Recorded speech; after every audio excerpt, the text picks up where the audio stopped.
Assalamualaikum warahmatullahi wabarakatuh. Perkenalkan, nama saya Khofifah Sirayu dari STI Asyukriya Cipondo, Tangerang, Prodi Ilmu Al-Quran dan Tafsir tahun angkatan 2019. Baik, saya akan menjelaskan tafsir ayat-ayat harta, kepemilikan, dan bekerja mencari harta. Yang akan dibahas ada 5 poin. Yang pertama, hakikat harta dalam Islam. Yang kedua, kepemilikan harta. Yang ketiga, sebab-sebab kepemilikan harta. Yang keempat, tanggung jawab seorang mukmin terhadap harta. Yang terakhir, yang kelima, ada tafsir ayat-ayat surah Ali Imran ayat 14 dan ayat 7 dan surah Al-Kahfi ayat 46. Baik, yang pertama adalah hakikat harta dalam Islam. Harta adalah salah satu instrumen yang terpenting dalam kehidupan ini, karena harta adalah sebagai penunjang keberlangsungan kehidupan manusia. Dalam Islam selalu ditekankan akan pentingnya kemandirian dalam memiliki harta melalui kerja atau usaha. Karena sesungguhnya Allah Subhanahu wa Ta'ala sangat mencintai hambanya yang selalu bersedekah, berinfak, berzakat dengan hartanya sendiri. Allah Subhanahu wa Ta'ala sangat menyukai para pekerja keras atau orang yang gigih dalam mencari harta untuk kepentingan akhirat.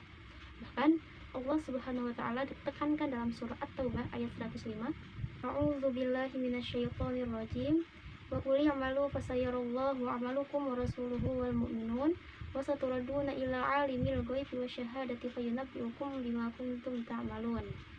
Yang artinya, dan katakanlah, bekerjalah kamu, maka Allah dan Rasulnya serta orang-orang mukmin akan melihat pekerjaanmu itu, dan kamu akan dikembalikan kepada Allah yang mengetahui yang gaib dan yang nyata, lalu diberitakannya kepadamu apa yang telah kamu kerjakan. Bahkan para sahabat Rasulullah SAW adalah para orang kaya yang memiliki harta untuk kemajuan dan perkembangan Islam pada saat itu. Contoh yang sangat nyata adalah sahabat Abu Bakar, Abdurrahman bin Auf, Utsman bin Affan, dan istri Rasulullah yakni Khadijah. Mereka para sahabat yang mencari harta dan memilikinya sebanyak-banyaknya. Kemudian setelah itu mereka mendistribusikan hartanya melalui ziswaf. Maka wajib dan harus bagi kaum muslimin mencari atau memiliki harta untuk kepentingan dunia dan akhirat, dan kepentingan umat Islam dan bekal di akhirat. Baik, selanjutnya yaitu yang kedua ada kepemilikan harta. Kepemilikan atau al-milkiyah berasal dari kata al-milk, bentukan dari kata malaka yang dikumalkan, memilkan. Malaka artinya menguasai atau memiliki. Menurut Ibnu Sayyidi, al-mulk atau al-milk adalah pemilikan atau penguasaan sesuatu dan kemampuan berbuat sesuai keinginan terhadap sesuatu itu.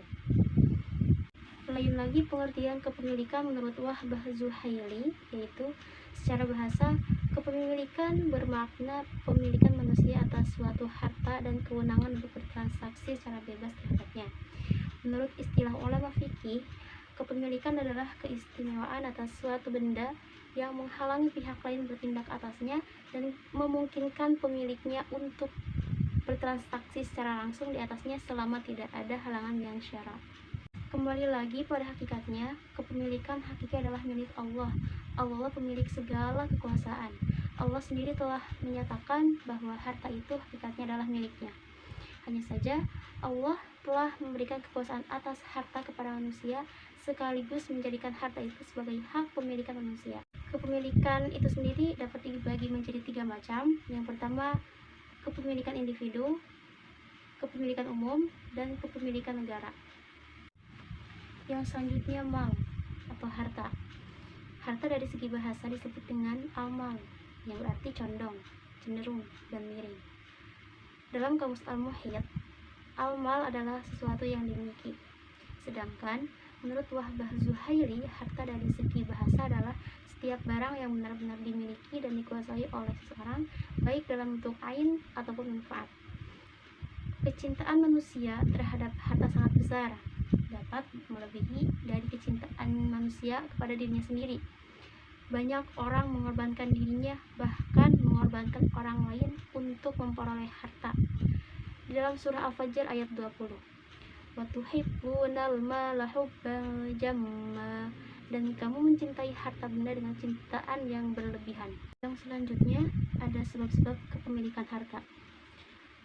Menurut Syekh Taqiyuddin An-Nabhani ada 3 macam kepemilikan, yaitu kepemilikan individu, kepemilikan umum, dan kepemilikan negara. Nah, yang pertama ada kepemilikan individu.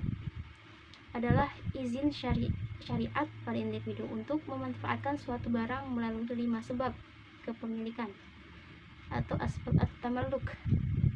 Yang pertama, bekerja. Kedua, warisan. Yang ketiga, keperluan harta untuk mempertahankan hidup. Yang keempat, pemberian negara dari hartanya untuk kesejahteraan rakyat berupa tanah pertanian, barang, dan modal. Yang kelima, harta yang diperoleh individu tanpa berusaha seperti hibah, hadiah, wasiat, barang temuan, santunan untuk khalifah atau pemegang kekuasaan pemerintah. Yang kedua ada kepemilikan umum atau milkiyah ammah. Adalah izin syariat kepada masyarakat secara bersama-sama memanfaatkan suatu kekayaan berupa barang-barang yang mutlak diperlukan manusia dalam kehidupan sehari-hari, seperti air, api, kayak sumber energi, listrik, gas, dan hasil hutan. Yang ketiga, kepemilikan negara atau milkiyah daulah. Adalah izin syariat atas setiap harta yang hak pemanfaatannya berada di tangan khalifah sebagai kepala negara. Termasuk dalam kategori ini adalah harta ghanimah, perampasan perang, harta rikaz, yaitu harta temuan, unsur, harta orang murtad, harta yang tidak memiliki ahli waris, dan tanah milik negara. Selanjutnya yang keempat, yaitu tanggung jawab seorang mukmin terhadap harta. Harta benda memang merupakan kebutuhan hidup yang sangat dicintai manusia. Allah Subhanahu wa taala berfirman dalam surah Ali Imran ayat 14, A'udzubillahi minasyaitonir rajim. Zuyyina linnasi hubbu syahawati minan nisa'i wal banina wal qanatiril muqantarati minadh dhahabi wal fiddati wal khayril musawwamati wal an'ami wal harth. Dzalika mata'ul hayatid dunya wallahu 'indahu husnul ma'ab. Artinya dijadikan indah pada pandangan manusia kecintaan kepada apa-apa yang diingini, yaitu wanita-wanita, anak-anak, harta yang banyak dari jenis emas, perak, kuda pilihan, binatang-binatang ternak, dan sawah ladang.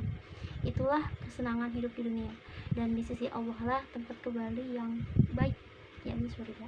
3 poin penting yang merupakan tanggung jawab manusia terhadap harta dan kesenangan yang dimiliki oleh Allah SWT. Yang pertama, landasan harta benda adalah tauhid mulkiyah, yaitu meyakini hanya ada satu sang pemilik, yaitu Allah Al-Malik, yang memiliki seluruh isi jagat alam raya ini, termasuk harta benda, nyawa, dan tubuh kita. Yang kedua, harta benda merupakan amanah atau titipan, barang pinjaman dari Allah.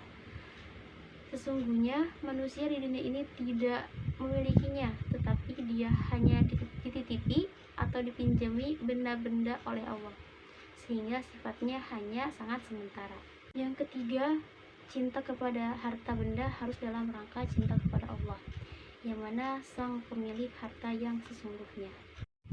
Baik, yang berikutnya ada tafsir surah Ali Imran ayat 14 yang artinya, dijadikan terasa indah dalam pandangan manusia cinta terhadap apa yang diinginkan berupa perempuan-perempuan, anak-anak, harta benda yang bertumpuk dalam bentuk emas dan perak, kuda pilihan, hewan ternak, dan sawah. Itulah kesenangan hidup di dunia, dan di sisi Allah lah tempat kembali yang baik. Nah, menurut Ibnu Katsir, Allah SWT memberitakan tentang semua yang dijadikan perhiasan bagi manusia dalam kehidupan di dunia ini, berupa berbagai kesenangan yang antara lain ialah wanita dan anak-anak. Dalam ayat ini dimulai dengan sebutan wanita karena fitnah yang ditimbulkan oleh mereka sangat kuat, seperti apa yang disebutkan di dalam sebuah hadis sahih Nabi Muhammad SAW pernah bersabda, "Tiada suatu fitnah pun sesudahku yang lebih berbahaya bagi kaum laki-laki selain dari wanita." Cinta kepada harta ada kalanya karena terdorong oleh faktor menyombongkan diri dan bangga-banggaan, takabur terhadap orang-orang lemah, dan sombong terhadap orang-orang miskin. Hal ini sangat celak, tetapi ada kalanya karena terdorong oleh faktor membelanjakannya di jalan-jalan yang mendekatkan diri kepada Allah dan silaturahmi serta amal-amal kebajikan dan ketaatan. Hal ini sangat terpuji menurut syariat. Para ahli tafsir berbeda pendapat tentang kadar kintar yang disebut oleh ayat ini, yang kesimpulannya menyatakan bahwa yang dimaksud dengan kintar adalah harta yang banyak dan berlimpah, seperti yang dikatakan oleh Ad-Dahak dan lain-lainnya, yang dimana Rasulullah SAW pernah bersabda, satu kintar adalah 12.000 auqiyah. Tiap-tiap auqiyah lebih baik daripada apa yang ada di antara langit dan bumi. Yang selanjutnya ada tafsir surah Al-Kahfi ayat 46. A'udzubillahi minasyaitonirrajim. Al-malu wal banuna zinatul hayatid dunya wal baqiyatus shalihatu khairun 'inda rabbika thawaban wa khairun amala. Yang artinya, harta dan anak-anak adalah perhiasan kehidupan dunia, tetapi amalan-amalan yang kekal lagi soleh adalah lebih baik pahalanya di sisi Tuhanmu, serta lebih baik untuk menjadi harapan. Dalam pandangan Ibnu Katsir, bahwa ayat ini memiliki penafsiran yang serupa pada surah Ali Imran ayat 14 hingga akhir ayat. Allah SWT berfirman, "Innama amwalukum wa auladukum fitnatun wallahu 'indahu ajrun 'azim." Sesungguhnya harta kalian dan anak-anak kalian hanyalah cobaan bagi kalian, dan di sisi Allah lah pahala yang besar. Itu surah At-Taghabun ayat 15. Dengan kata lain, kembali kepada Allah dan menyibukkan diri dengan beribadah kepadanya adalah lebih baik bagi kalian daripada menyibukkan diri dengan hal-hal tersebut, menghimpun dunia, serta merasa khawatir yang berlebihan terhadap hal-hal tersebut. Nah, karena itulah dalam firman selanjutnya disebutkan, wal baqiyatus shalihatu khairun 'inda rabbika thawaban wa khairun amala. Tetapi amalan-amalan yang kekal lagi soleh adalah lebih baik pahalanya di sisi Tuhanmu, serta lebih baik untuk menjadikan harapan.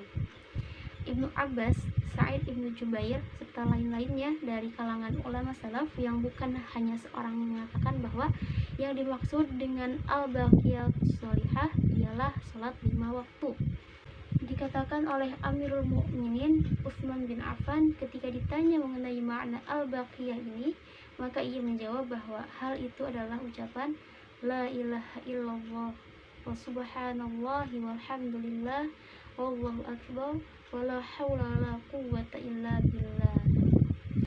Baik, dari pemaparan tersebut dapat disimpulkan bahwa kepemilikan harta dalam Islam sangatlah penting sekali, karena sebagai sarana keberlangsungan kehidupan dan sebagai wadah mencari tabungan untuk kehidupan ukhrawi nanti. Karena memang sesungguhnya kepemilikan harta dalam Islam bukan hanya terfokus ke hal duniawi saja, tapi ada 2 unsur yang selalu disertakan, yaitu untuk kepentingan duniawi dan ukhrawi. Perlu digarisbawahi, dalam kepemilikan harta itu harus ditanamkan prinsip bahwa harta ini hakikatnya punya Allah yang mutlak. Kita hanya dititipkan sementara. Maka dari itu, tidak baik untuk tidak mendistribusikan harta yang kita miliki kepada orang yang membutuhkan melalui instrumen zakat, infak, sedekah, dan wakaf. Wallahu a'lam. Terima kasih. Wassalamualaikum warahmatullahi wabarakatuh.